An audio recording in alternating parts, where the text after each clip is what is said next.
Our last speaker, I'm sure you all know him, is the best tour guide in the Philippines. So he needs no further introduction, is Celdran. Hi. Well, I just think that people of the evening who should be last other than me are Kevin and Norman. Those performances rocked. But to tell the truth be told, when he told me to talk about something for 50 minutes per slide, I was totally at a loss of what to do because I couldn't think of anything interesting in my life to talk about for 5 minutes. And so he said, so why don't you do something that you did recently? So I'm talking about Manila Transitio, which I did last Saturday night, which is to honor the city of Manila, or something that I tried to do to create a tradition to honor the city of Manila. Whenever you're ready. A bit of a background of myself. I'm Carlos. I went to San Agustin. If there's anybody who went to San Agustin, the really Maduy school in Dasma. I was showed where the people went. It's a very big community. You never go out there. And until I was fourth year high school, I never left that village because I lived in Dasma.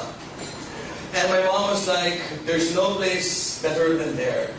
And you know, downtown is a bad place. Any place downtown is where only bad people go. So you never tell that to anybody because that's the first place that they want to go. So when I graduated high school, I went to this place called UP. And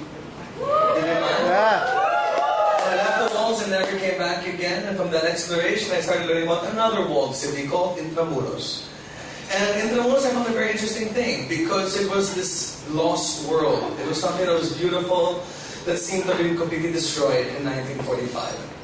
Like it seems like there is a city that we all can aspire for that was beautiful that our parents saw that we can't see.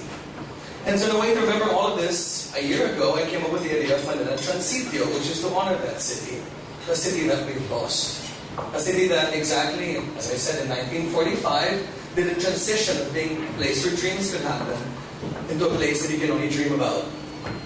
And so, from the Manila that was, in 1945, we see the Manila that's today. A Manila that's kind of lost and disconnected from all of us. A city that we know that once was good, but can we ever find it again?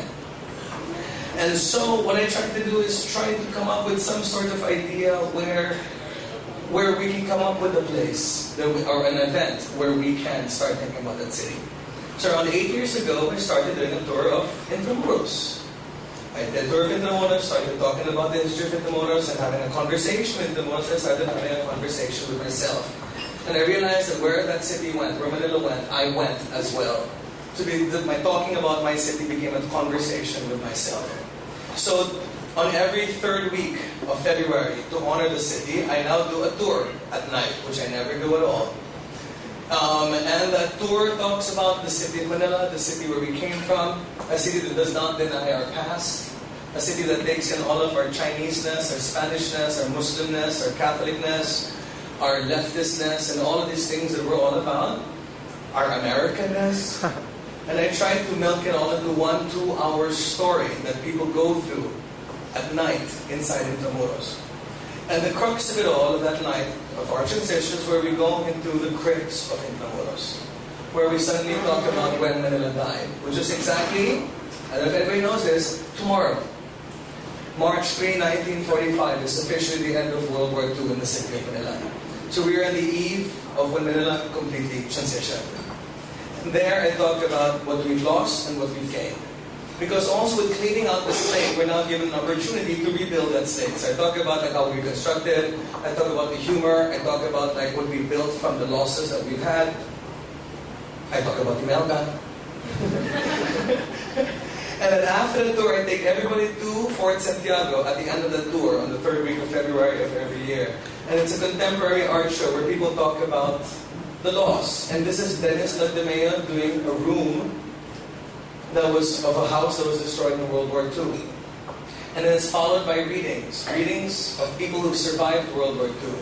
And here you can see it's actors from Repertory Philippines doing real accounts of what happened in World War II, people who survived, done in the crypts of Fort Santiago. And with that, I also bring in international artists, like called Vince, who did a piece this year, and a piece about Filipinos who are abroad, remembering World War II. Second generation student of World War II. So the whole night is focused upon Manila and the World War II. And then also on one side we have Tad Ermitanio, who does a video about Manila, where he takes all of the places that were in Manila, takes a 19th century photograph of it, and does a composite in video of the way that place looks exactly today. And after the end of all that art, we have flamenco music, we have dance, we have guitar, we have sort of we play a melody to the loss of the eve of the night of Manila.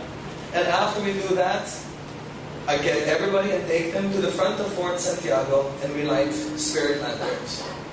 And we light spirit lanterns to the tune of 120 spirit lanterns to remember the 120,000 people who died tomorrow. And we light that lanterns, and we give all the people in the audience lanterns, and they release it all into the air in front of the gates of Fort Santiago. To remember Fort Santiago, to remember that was, and to remember the Manila that we could still have today.